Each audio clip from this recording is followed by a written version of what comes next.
এই মুহূর্তে রাজ্যের প্রায় ২৬,০০০ চাকরি বাতিল মামলাটি দেশের সর্বোচ্চ আদালত সুপ্রিম কোর্টে বিচারাধীন। আপনারা জানেন, এরই মধ্যে দেশের সর্বোচ্চ আদালত সুপ্রিম কোর্টের প্রাক্তন বিচারপতি DY চন্দ্রচূড়ের অবসরের পরেই প্রধান বিচারপতির আসনের জন্য শপথ গ্রহণ করেছেন বিচারপতি সঞ্জীব খান্না। প্রাক্তন বিচারপতি DY চন্দ্রচূড়ের বেঞ্চে এই মামলাটি একাধিকবার কোনো না কোনো কারণে পিছিয়েছে। আর এবার প্রাক্তন বিচারপতির অবসরের পরেই প্রধান বিচারপতির আসনে সঞ্জীব খান্নার শপথ গ্রহণের পর অবশেষে এই মামলাটির নিষ্পত্তি হবে বলে আশা করছিলেন রাজ্যের প্রায় এই ২৬,০০০ শিক্ষক শিক্ষিকারা। বর্তমান দেশের প্রধান বিচারপতি সঞ্জীব খান্না সুপ্রিম কোর্টে প্রধান বিচারপতির পদে বসার পর বৃহস্পতিবার প্রথম SSC মামলা শোনার কথা ছিল তার, কিন্তু সেই শুনানিও আরও পিছিয়ে গেল। সুপ্রিম কোর্টে ফের পিছিয়ে গেল SSCর ২৬,০০০ জনের চাকরি বাতিল মামলাটির শুনানি। এই শুনানি বৃহস্পতিবার হওয়ার কথা থাকলেও প্রধান বিচারপতি সঞ্জীব খান্না এবং বিচারপতি সঞ্জয় কুমারের বেঞ্চ জানিয়েছে আগামী ১২ই ডিসেম্বর এই মামলার শুনানি হবে। ওই দিন এই বিষয়ে দায়ের হওয়া সব মামলার সঙ্গে যুক্ত সকল পক্ষের বক্তব্য শুনবে আদালত। বিচারপতি সঞ্জীব খান্না সুপ্রিম কোর্টের প্রধান বিচারপতি পদে বসার পর বৃহস্পতিবার প্রথম এই SSC মামলার শোনার কথা ছিল, কিন্তু সেই শুনানিও ফের পিছিয়ে গেল। তারপরেই একাধিক প্রশ্ন উঠে গিয়েছে। চরম ক্ষোভে ফুঁসছেন এই চাকরিহারারা। এর আগে কয়েকবার SSC মামলার শুনানি পিছিয়েছে সুপ্রিম কোর্টে। তখন মামলাটি শোনার কথা ছিল প্রধান বিচারপতি DY চন্দ্রচূড়ের বেঞ্চের। গত এপ্রিল মাসে ২০১৬ সালের SSC নিয়োগ প্রক্রিয়ার সম্পূর্ণ প্যানেলই বাতিল করে দিয়েছিল কলকাতা হাইকোর্টের ডিভিশন বেঞ্চ।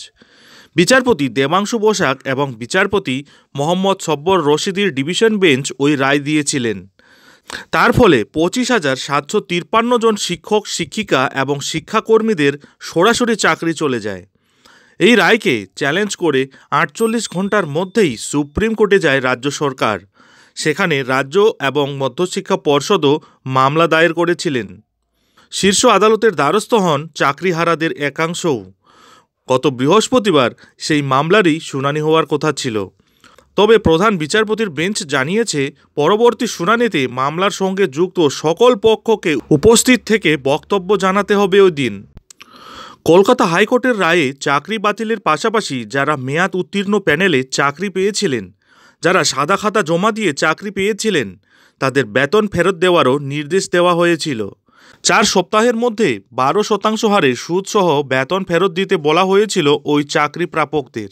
সেই বিষয়গুলিও সুপ্রিম কোর্টের নজরে আনা হয়েছিল। লোকসভা নির্বাচনের আগে এই মামলার শুনানিতে হাইকোর্টের নির্দেশের উপর অন্তর্বর্তীকালীন স্থগিতাদেশ দিয়েছিল সুপ্রিম কোর্ট।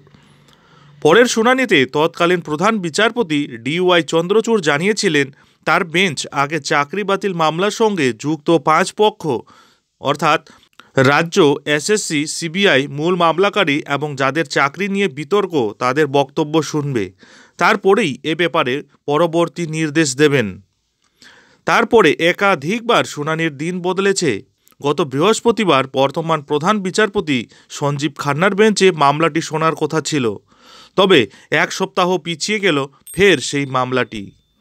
এবার পরবর্তী শুনানির তারিখ ঠিক হয়েছে আগামী ১২ই ডিসেম্বর।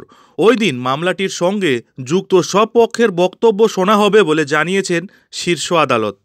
কলকাতা হাইকোর্টের ডিভিশন বেঞ্চের রায়ের পর রাজ্যের যুক্তি ছিল, যেখানে ৫,০০০ জনের বিরুদ্ধে অবৈধভাবে চাকরি পাওয়ার অভিযোগ রয়েছে, সেখানে প্রায় ২৬,০০০ জনের চাকরি কেন বাতিল হবে? বিষয়টি নিয়ে অসন্তোষ তৈরি হয় চাকরিহারাদের মধ্যেও। যদিও সুপ্রিম কোর্টের স্থগিতাদেশের পর কিছুটা হলেও স্বস্তি পান চাকরিহারারা। গত বৃহস্পতিবার কলকাতা হাইকোর্টের ডিভিশন বেঞ্চের রায় সংক্রান্ত যাবতীয় বিষয়গুলি সুপ্রিম কোর্টের নজরে রয়েছে বলে জানান দেশের সর্বোচ্চ আদালত সুপ্রিম কোর্ট। তবে সুপ্রিম কোর্ট এই মামলার পরবর্তী শুনানির ডেট দিয়ে দিলেও এই চাকরিহারারা মারাত্মকভাবে হতাশ। কারণ এইভাবেই আগের বিচারপতি DY চন্দ্রচূড়ের আমলেও একাধিকবার এই মামলাটির শুনানি পিছিয়েছিল। তবে অনেকেই আশা করছেন হয়তো এই নতুন প্রধান বিচারপতি সঞ্জীব খান্নার আমলে এই মামলাটির নিষ্পত্তি অবশ্যই হবে। কারণ বিচারপতি সঞ্জীব খান্না প্রধান বিচারপতির আসনে শপথ গ্রহণের পর থেকেই তিনি আইন ব্যবস্থা নিয়ে চরম পদক্ষেপ এবং একাধিক পরিবর্তন করেছেন যাতে বিচার ব্যবস্থাকে আরও সুষ্ঠুভাবে এবং অতি দ্রুত সম্পন্ন করা যেতে পারে। জোর দিয়েছেন এই সব দিকগুলির উপর। এখন দেখার বিষয় হলো আগামী 12ই ডিসেম্বর এই 26,000 চাকরি বাতিল মামলার শুনানির কি হতে চলেছে। আদৌ কি হবে এই মামলার পরবর্তী শুনানি, সে তো এখন সময়ই বলবে। যাই হোক, এই ব্যাপারে আপনারা কি ভাবছেন অবশ্যই আপনাদের মূল্যবান মতামত আমাদের কমেন্ট বক্সে কমেন্ট করে জানাতে ভুলবেন না। যাই হোক, এখন এখানেই শেষ করছি। এই ধরনের পরবর্তী আপডেটগুলি ঠিক সময় মতো পেতে অবশ্যই চ্যানেলে চোখ রাখুন।